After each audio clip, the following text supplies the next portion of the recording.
Hello friend, welcome to my channel New Academy. BA 6 semester Economics Paper 2 Ethics and Economics। इसमें हम महत्वपूर्ण question देखने का प्रयास करेंगे, जिसका हमारा पहला प्रश्न है, नैतिकता का आर्थिक महत्व, स्वार्थ और लालच। इसका उत्तर है, इथिक्स तथा इकोनॉमिक्स का आपस में गहरा संबंध है। किसी भी समाज या राष्ट्र की आर्थिक व्यवस्था केवल धन कमाने पर आधारित नहीं होती, बल्कि उसमें नैतिक मूल्यों का होना भी अत्यंत आवश्यक होता है। यदि आर्थिक गतिविधियों में ईमानदारी, न्याय, जिम्मेदारी और मानवता जैसे नैतिक गुण ना हो, तो समाज में भ्रष्टाचार, शोषण और असमानता बढ़ने लगती है।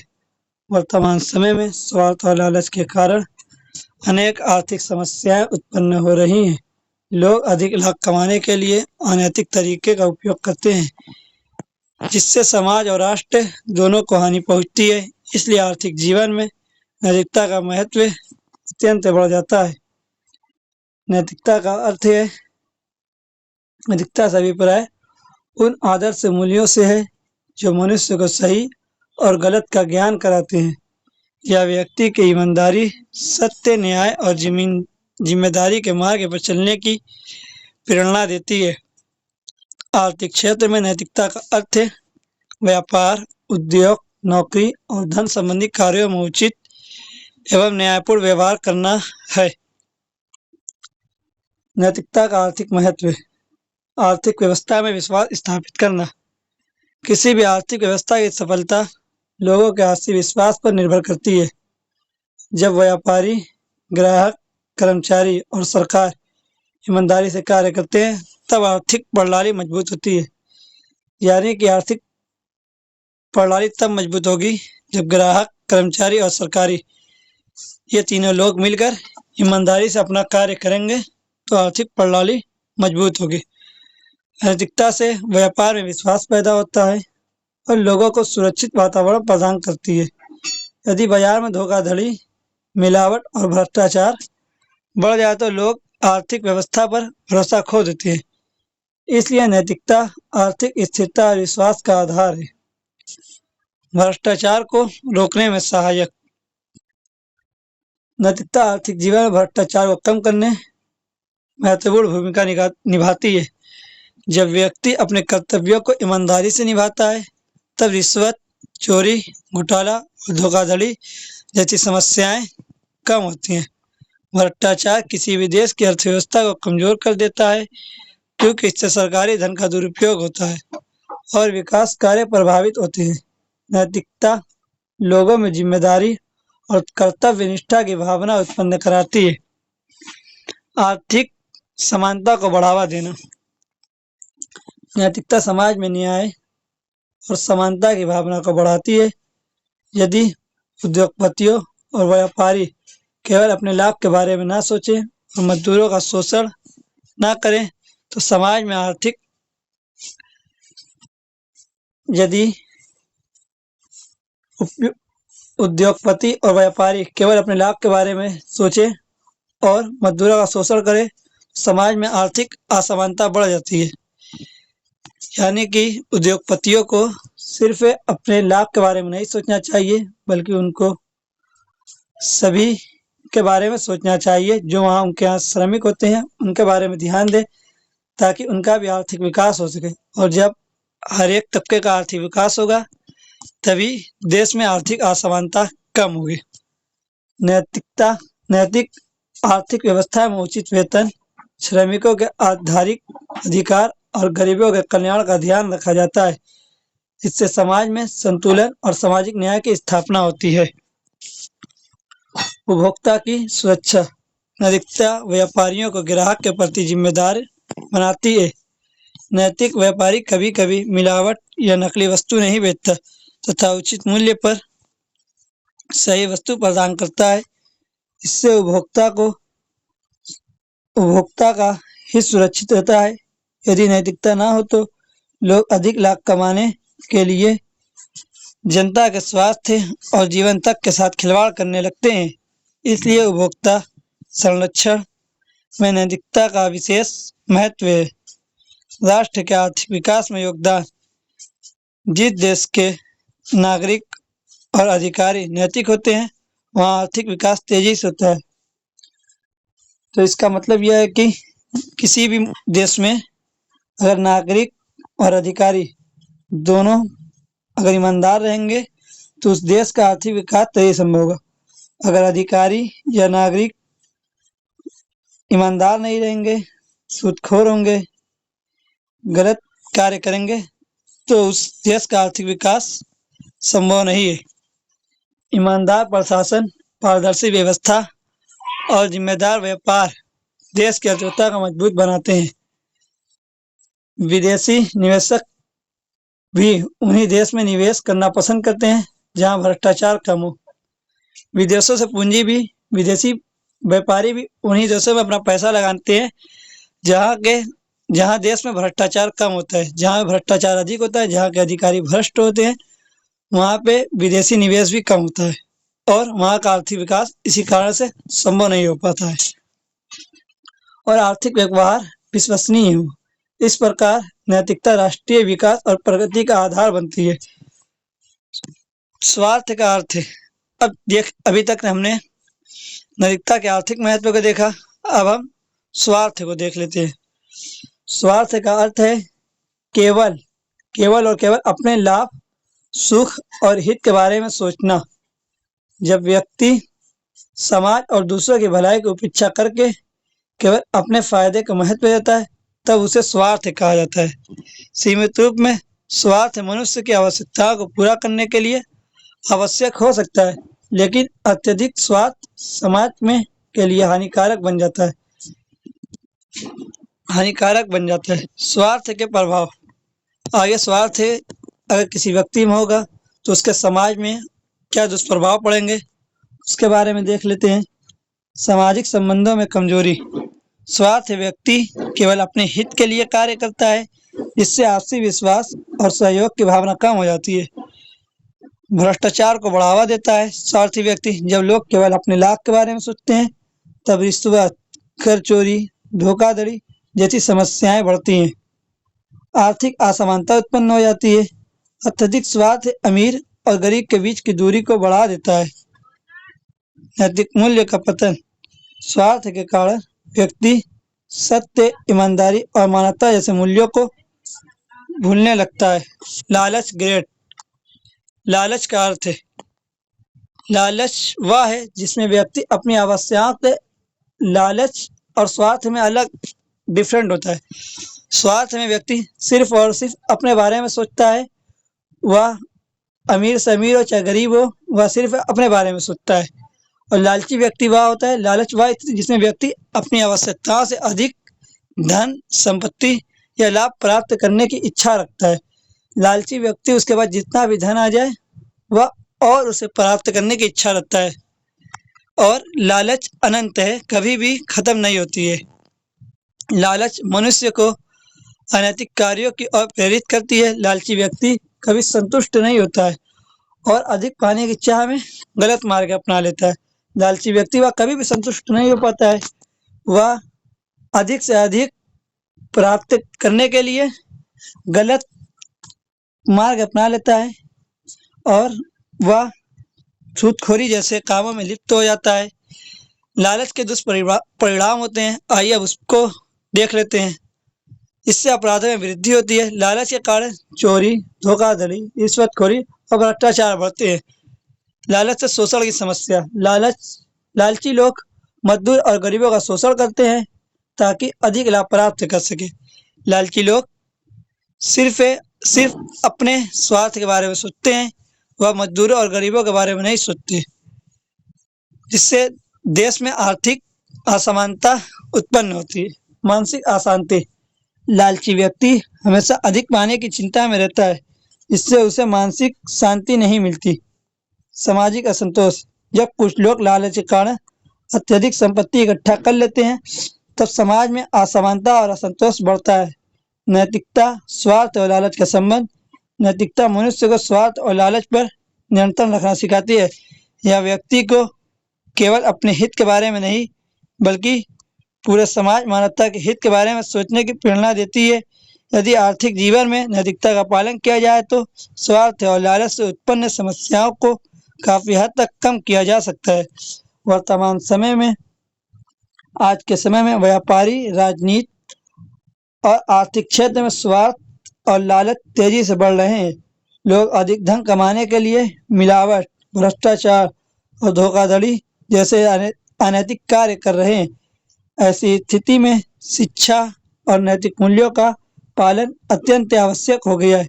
विद्यालय, परिवार और समाज को मिलकर लोगों में ईमानदारी, जिम्मेदारी और मानवता की भावना विकसित करनी चाहिए। तो नैतिकता का आर्थिक महत्व, लालच, स्वार्थ, इसका निष्कर्ष देख लेते हैं। आखिरी में ये इसका निष्कर्ष क्या है? नैतिक आर्थिक जीवन की आधारशिला है। नैतिकता आर्थिक जीवन की आधारशिला है। यह आर्थिक व्यवस्था में विश्वास, न्याय और संतुलन स्थापित करती है। दूसरी ओर स्वार्थ और लालच समाज तथा अर्थव्यवस्था दोनों के लिए हानिकारक है। ये भ्रष्टाचार, असमानता और शोषण को जन्म देते हैं। इसलिए प्रत्येक व्यक्ति को नैतिक मूल्यों का पालन करते हुए आर्थिक गतिविधियों में ईमानदारी और जिम्मेदारी का परिचय देना चाहिए। तभी एक स्वस्थ, न्यायपूर्ण और समृद्ध समाज की स्थापना संभव हो सकेगी। ये हमारा ये वाला प्रश्न पूरा हो गया। अब हम एक दूसरा प्रश्न देखते हैं। प्रश्न है दीनदयाल उपाध्याय जी के नैतिकता संबंधी विचार।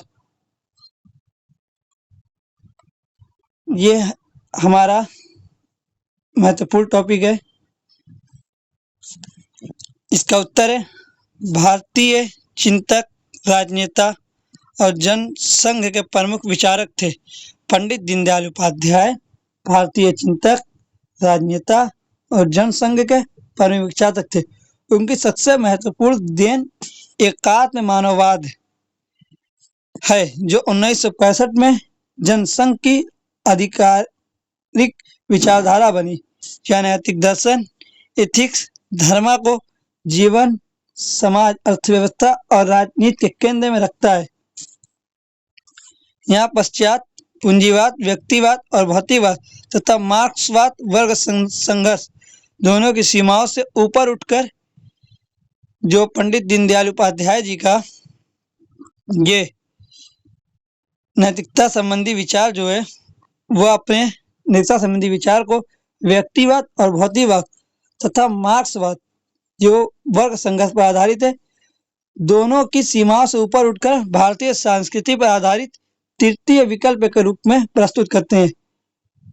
पंडित दीनदयाल उपाध्याय नैतिकता को भारतीय संस्कृति पर आधारित तृतीय विकल्प प्रस्तुत करते हैं। देखते हैं अब इनके बारे में। मानव जीवन के समग्र और पुरुषार्थ चतुष्टय।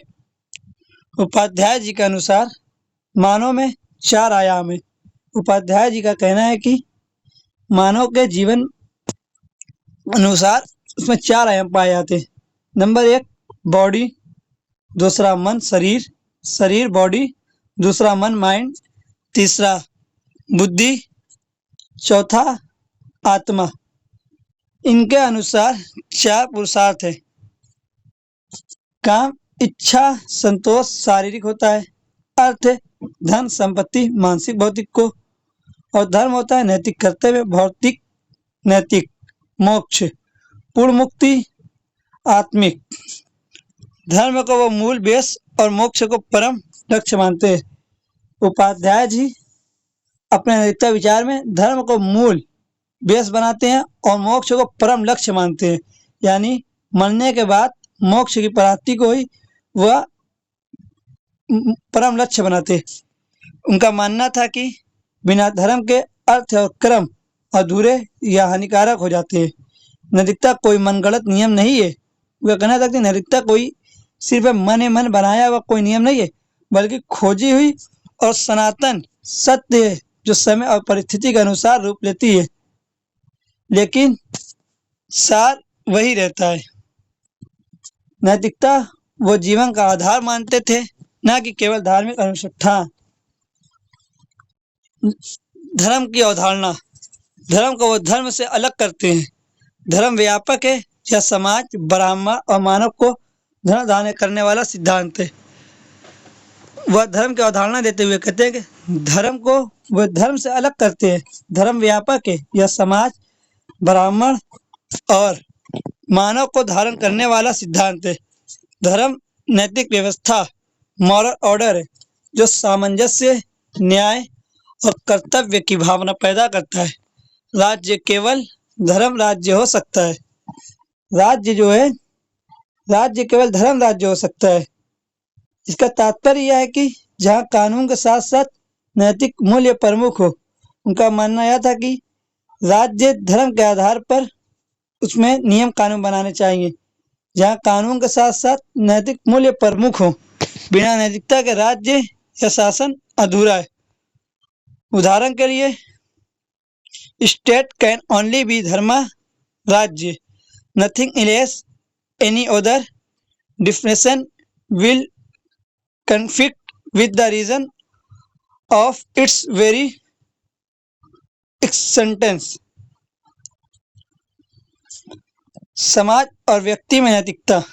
समाज को जीवित जीव मानते थे, जिसमें व्यक्ति अंग की तरह है। समग्र की प्रधानता। व्यक्ति का हित समाज के हित में निहित है। सामाजिक समरसता और एकता पर बल। जाति, वर्ग आदि विभेदों से ऊपर उठकर नैतिक अनुशासन और सहयोग। अंत्योदय, सबसे अंतिम व्यक्ति का उत्थान। नैतिकता का मतलब है वीकेट सेक्शन की सेवा और सशक्तिकरण।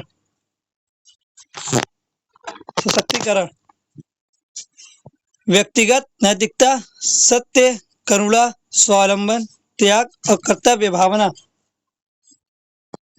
पॉइंट नंबर 4, अर्थनीति और नैतिकता का संबंध। उपाध्याय जी की अर्थव्यवस्था नैतिक अर्थव्यवस्था है। पूंजीवाद व्यक्ति को भौतिकवाद में डुबो देता है। उनका मानना था कि जो पूंजीवाद होता है वह व्यक्ति को भौतिकवाद में डुबो देता है और शोषण करता है। समाजवाद जो होता है आत्मा और नैतिकता को नकारता है। उनका विकल्प है स्वदेशी विकेंद्रीकृत अर्थव्यवस्था, छोटे उद्योग, सहकारिता और मानव केंद्रित विकास। अर्थ धन को काम और धर्म के अधीन रखना चाहिए। लालच या असीमित लाभ नैतिकता के विरुद्ध है। उनका मानना था कि लालच और असीमित लाभ जो मनुष्य इच्छा करता है वह नैतिकता के विरुद्ध है, वह नैतिक व्यक्ति नहीं है। राजनीति में नैतिकता। उपाध्याय जी राजनीति को नैतिकता से अलग नहीं किया जा सकता। उनका मानना था कि राजनीति को नैतिकता से अलग नहीं किया जा सकता। शासन में नैतिक जवाबदेही, पारदर्शिता और भ्रष्टाचार मुक्ति पर बल। चिति राष्ट्र की आत्मा, संस्कृति, चेतना और विराट उसकी विशेषता के अनुसार नीतियां बनानी चाहिए। पंडित दीनदयाल उपाध्याय जी नैतिकता को लेकर 3 मुख्य सिद्धांत देते हैं। नंबर 1, समग्र की प्रधानता। नंबर 2, धर्म की प्रधानता। और नंबर 3, समाज की स्वायत्तता, जो सबसे महत्वपूर्ण है। समसामयिक प्रासंगिकता। उनका समसामयिक का मतलब होता है समय के साथ साथ। उपाध्याय जी के विचार आज भी प्रासंगिक है, क्योंकि नैतिक मूल्य के क्षरण, भ्रष्टाचार और पर्यावरण संकट और सामाजिक विघटन के समय धर्म आधारित समग्र विकास एक विकल्प देता है। सतत विकास मानवीय मूल्य और सांस्कृतिक पहचान को जोड़ता है। शिक्षा, शासन और अर्थव्यवस्था में नैतिकता को केंद्र में लाने की प्रेरणा देता है। संक्षेप में हम कह सकते हैं कि दीनदयाल उपाध्याय के नैतिक विचार भारतीय दर्शन, वेदांता, पुरुषार्थ पर आधारित है, लेकिन आधुनिक संदर्भ में व्यवहारिक रूप देते हैं। वे कहते हैं कि बिना नैतिकता के विकास अधूरा और हानिकारक है। सच्चा विकास शरीर, मन, बुद्धि और आत्मा का संतुलित विकास है, जहाँ धर्म मार्गदर्शक है। तो अगर आप लोगों का 2 नंबर का क्वेश्चन हो तो यहाँ से संक्षेप में लिखा हो ये लिख दे, और अगर लॉन्ग आंसर टाइप क्वेश्चन हो तो पूरा लिख दे। यह दर्शन अमर्त्य सेन जैसे विचारकों के इथिक्स एंड इकोनॉमिक्स से अलग है, क्योंकि यह पूरी तरह भारतीय चेतना पर टिका हुआ है। व्यक्ति और समाज को एक ही इकाई मानकर अगर आप इनके किसी खास पहलू जैसे अर्थनीति में नैतिकता, शिक्षा या मूल ग्रंथ भाषण पर और विस्तार अरे ये हो गया, ये फालतू था। तो चलिए दूसरा प्रश्न देखते हैं, ये वाला छोड़ देते हैं। आप लोग इसको ध्यान से देखिए और पढ़िए।